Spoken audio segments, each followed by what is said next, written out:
5 परिमंडळ 1 अंतर्गत 7 police station Adgaon, Panchavati, Mhasrul, Bhadrakali, Sarkarwada, Gangapur व मुंबई नाका या पोलीस स्टेशन अंतर्गत 46 फिर्यादी यांना त्यांच्या गुन्ह्यामध्ये चोरीला गेलेला मुद्देमाल परत करण्यात आलेला आहे।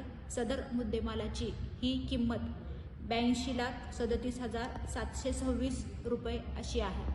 या मुद्देमालामध्ये एकूण 174.10 ग्रॅम सोने, 1 किलो 34 ग्रॅम चांदी, 11 मोटरसायकल, 4 चाकी वाहन 5, मोबाईल फोन 21, रिक्षा 3 आणि काही रोख रक्कम अशा पद्धतीने मुद्देमाल परत करण्यात आलेला आहे। सदरची कामगिरी ही माननीय पोलीस आयुक्त संदीप कर्णिक सर यांच्या मार्गदर्शनाखाली आम्ही स्वतः आमचे दोन्ही डिव्हिजनचे एसीपी, प्रभारी अधिकारी आणि मुद्देमालचे काम करणारे कारकून यांच्या सक्रिय सहभागाने करण्यात आलेली आहे। अशीच कामगिरी ही भविष्यामध्ये देखील परिमंडळ 1 अंतर्गत सुरू राहणार आहे।